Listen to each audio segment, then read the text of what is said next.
नमस्कार दोस्तों, मैं संजय कुमार आज फिर आपके सामने एक नए टॉपिक के साथ हूँ कि बिहार में पंचायत चुनाव के सरल और कम खर्चीला बनाया जा सकता है। अभी जो बिहार पंचायत चुनाव अभी हो रहा है, इसमें हम लोग देख रहे हैं कि 6 पदों के लिए चुनाव हो रहा है और इसके कारण से यह प्रक्रिया काफ़ी जटिल हो गई है। और साथ ही जब जटिलता बढ़ेगी तो खर्च भी स्वाभाविक रूप से बढ़ जाएगा। इसको ज़रा समझने के लिए हम लोग देखते हैं कि हमारे देश में जो लोकतांत्रिक प्रक्रिया है, एक तो राष्ट्रीय चुनाव होता है जिसमें लोकसभा के सदस्य चुने जाते हैं जिन्हें हम सांसद कहते हैं। दूसरा है राज्य स्तरीय चुनाव जहाँ पर विधानसभा के सदस्य चुने जाते हैं यानी विधायक। और तीसरा है पंचायत स्तरीय चुनाव जो कि अभी हो रहा है बिहार में। तो हम क्या देखते हैं कि लोकसभा का जो चुनाव होता है वहाँ सिर्फ सांसद चुने जाते हैं और सांसद जो चुन के जाते हैं वे अपना बहुमत के आधार पर प्रधानमंत्री का चुनाव करते हैं। वे लोग चुनाव करते हैं। ठीक उसी तरह से विधानसभा में होता है कि विधायक लोग जो चुन के जाते हैं विधानसभा में, वे लोग बहुमत के आधार पर मुख्यमंत्री का चुनाव करते हैं।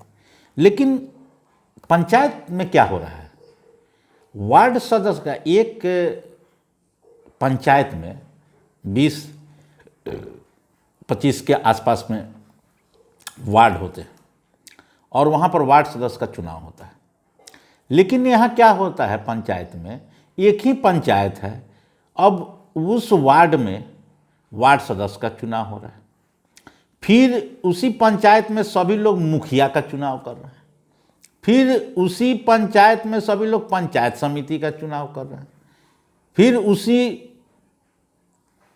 पंचायत के लोग जिला परिषद को भी निर्वाचित कर रहे हैं और इसी तरह पंच और सरपंच का भी निर्वाचन कर रहे हैं। अब आप सोचिए कि ऐसा क्यों किया जा रहा है। जब एक राज्य को चलाया जा सकता है एक विधायक को चयन करके, निर्वाचित करके, तो क्या एक पंचायत को सिर्फ वार्ड सदस्य का चुनाव करके और उसके आधार पर मुखिया का हम लोग चुनाव नहीं कर सकते?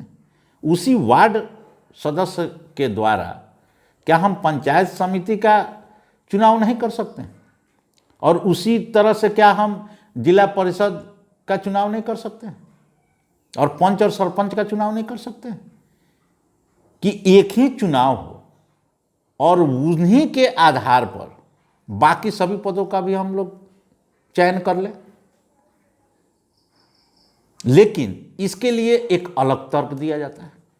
जब ये लोग जो ये तर्क देते हैं तो वही व्यक्ति तो विधायक का भी चुनाव करता है, वही व्यक्ति एक सांसद का भी चुनाव करता है।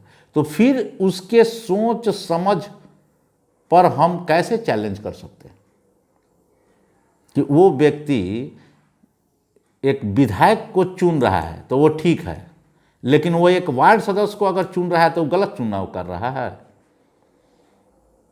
वो क्या हम उस पर भरोसा नहीं कर सकते हैं कि हाँ कि ये जो वार्ड सदस्य को जो चुनाव किया गया है और ये लोग जो निर्वाचित हुए हैं और ये लोग मिलकर क्या मुखिया का चुनाव नहीं कर सकते हैं? इनको ये अधिकार नहीं मिलना चाहिए? और नहीं मिलना चाहिए तो क्यों नहीं मिलना चाहिए? और जब इनको नहीं मिलना चाहिए तो फिर किसी विधायक को क्यों मिलना चाहिए कि वो मुख्यमंत्री का चुनाव कर लेगा? और जब इनको नहीं मिलना चाहिए तो सांसद को क्यों अधिकार मिलना चाहिए कि वो प्रधानमंत्री का चुनाव कर लेगा? तो फिर प्रधानमंत्री का भी आप डायरेक्ट क्यों नहीं चुनाव करा लेते? फिर आप मुख्यमंत्री का डायरेक्ट क्यों नहीं चुनाव कराते हैं? तो यह एक जो राजनीतिक दल, जो भी राजनीतिक दल है, ये एक राजनीतिक दल की बात नहीं है, क्योंकि इस प्रक्रिया पर कोई प्रश्न नहीं उठाता है। सत्ता पक्ष को तो जो मन है वो अपना कर ही रहा है, लेकिन जो विपक्ष के लोग हैं उन लोगों को भी इससे कोई मतलब नहीं है। क्योंकि आज हमारे समाज की स्थिति यह हो गई है कि कोई भी व्यक्ति चुपचाप देख रहा है, सुन रहा है, बस आपस में बात करके, डाइनिंग हॉल में बात करके कर लेगा कि हाँ कि यह प्रक्रिया गलत है, यह सही नहीं है, सब लूट रहा है, खा रहा है, पी रहा है, बस बात खत्म है। लेकिन कोई निकल कर इसके लिए कुछ विरोध प्रकट करने की उसको आवश्यकता नहीं। वो समझ रहा है कि बस हम इतना बोल दिए, बस हो गया, इतना ही से हमारा काम चल जाएगा। जबकि अगर आप हम अपने समाज को, हम अपने राज्य का अगर भला चाहते हैं तो आखिर इस पर कौन विचार करेगा? आखिर ये चुनाव में जो पैसे खर्च हो रहे हैं वो किसका पैसा जा रहा है? वो सरकार का जा रहा है? सरकार हमसे टैक्स लेती है और उस टैक्स से वो सरकार चला रही है, उसका पैसा है। तो ये हम नहीं सोचेंगे? जब मेरा पैसा लग रहा है तो इसमें सोचने का जिम्मेवारी भी किसका है? हमारा ही है। तो यह एक प्रकार की एक साजिश है जिसके तहत जो है गांव के लोगों को मूर्ख बनाया जा रहा है कि उनके लिए 50 गो पद बना दिया गया है और उनको उसी में उलझा दिया गया है, जबकि एकदम क्लियर होना चाहिए, एकदम स्पष्ट होना चाहिए क्या जरूरत है, क्या जरूरत है इस 72 गो पद का। जो भी चुनाव होगा वही विधायक राज्यसभा का सदस्य चयन कर रहा है, वही विधायक जो है विधान परिषद के सदस्य का चुनाव कर रहा है, वो सही है। वो राष्ट्रपति का चुनाव कर दे रहा है तो वो सही है। लेकिन एक जो गांव का जो है, वार्ड का जो सदस्य है, वो मुखिया, पंचायत समिति और जिला परिषद का चयन नहीं कर सकता है। क्यों उसको इस अधिकार से आप वंचित करना चाहते हैं? क्यों नहीं उसको उतना पावर आप देना चाह रहे हैं? क्योंकि इससे सरल हो जाएगा, व्यवस्था पूरी तरह से सरल हो जाएगा और यह प्रक्रिया जो है डायरेक्ट चैलेंज होगा आगे वाले के लिए। तो ये एक प्रकार का जटिल बनाया जा रहा है, मतलब व्यवस्था को पूरी तरह से एकदम जटिल बना दिया जाए, जिसके कारण से लोग उसी में उलझे रहे। गांव के लोग वही गंवई जो पॉलिटिक्स है बस उसी में उलझे रहे। उनको एक दे दिया गया खिलौना कि तुम इसी में खेलते रहो और ऊपर का राज हम अपना देख रहे हैं।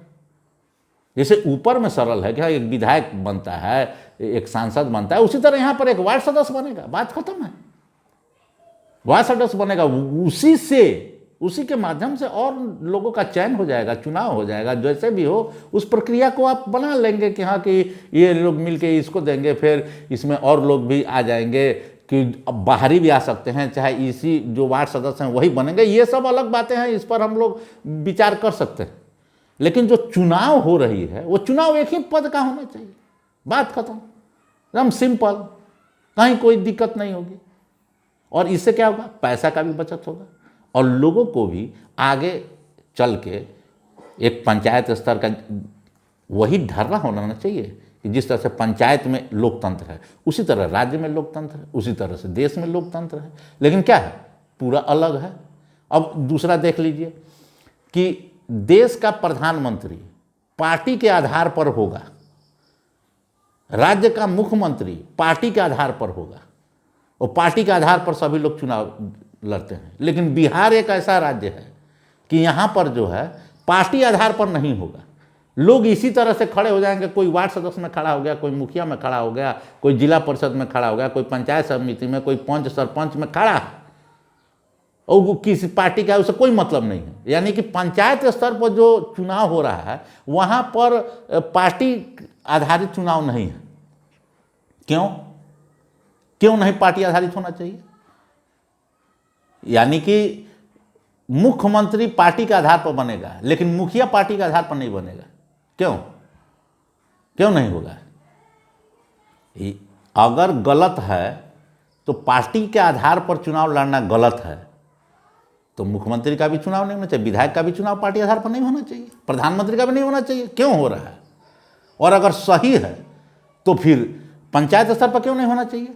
लेकिन यहाँ क्या है, यहाँ आप देख रहे हैं कि सत्ता पक्ष और विपक्ष इन सब मामलों में पूरी तरह से एक मत है, एकदम इसमें कोई डिफरेंसेस नहीं है। कोई कहीं आप सुने कि कोई विपक्ष का पार्टी या कोई व्यक्ति या दल इसका विरोध कर रहा है कि नहीं पार्टी आधार पर क्यों नहीं होना चाहिए? नहीं, इसमें सब मिले हुए हैं।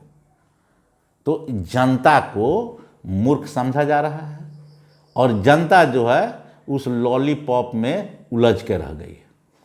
तो आज हमें जागना होगा, हमें सोचना पड़ेगा। हर किसी को, यह हर का अधिकार है और कर्तव्य है कि हम समझे कि हमारे लिए क्या सही है, क्या गलत है, और उस आधार पर हमें आवाज़ उठाना चाहिए। अगर हम ऐसा करेंगे तभी हम अपने समाज को बदल सकते हैं। हम हमारे समाज को, हम इस राज्य में रहते हैं, बिहार में रहते हैं, तो हमारे लिए कोई मोदी जी या जोगी जी या केजरीवाल जी या कोई भी हो, वो आकर हमारे राज्य को सुधार नहीं सकता है। वो अपने जहाँ हैं वहाँ के लिए है। हमें अगर अपने समाज को, अपने पंचायत को, अपने जिला को, अपने राज्य को अगर विकास के पथ पर ले जाना है, आगे बढ़ाना है, हम चाहते हैं कि इसका विकास हो, तो हम ही को आगे आना पड़ेगा ना। हम किसी दूसरे के सहारे नहीं रह सकते हैं। इसके लिए हमको आगे बढ़ना पड़ेगा और सबको ये सोचना पड़ेगा कि हाँ, कि यह प्रक्रिया जो है आखिर इतना जटिल क्यों बनाया गया, क्यों, इसकी क्या जरूरत है। हम समझते हैं कि यह जो बात जो मुझे लगा कि हाँ, कि यह बात मुझे शेयर करना चाहिए, मैं आपसे शेयर कर रहा हूँ। और अगर आप लोगों को अगर मेरी बात सही लग रही है तो आप इसे शेयर करें, अन्य लोगों तक पहुँचाएं। फिर आगे बात होगी कि हाँ, कि इसके लिए और क्या किया जाए। आपको भी अगर कोई सुझाव हो तो आप दीजिए कि हाँ, कि इसमें क्या सुझाव आप दे सकते हैं कि इसको और बेहतरीन बनाया जा सकता है। लेकिन मेरे हिसाब से कि यह पंचायत चुनाव सिर्फ एक सदस्य का होना चाहिए और वो है वार्ड सदस्य, और उसी के आधार पर बाकी सारे पदों का चयन होना चाहिए। और वो प्रक्रिया एक हो सकती है, उसके लिए बातचीत हो सकता है कि कैसे बने, किस प्रकार से हो, लेकिन निर्वाचन सिर्फ और सिर्फ एक पद के होना चाहिए। धन्यवाद। अगर मेरी बातें को ठीक लग रहा है तो इसे आप शेयर कीजिए। नमस्कार, मिलते हैं फिर अगले वीडियो में।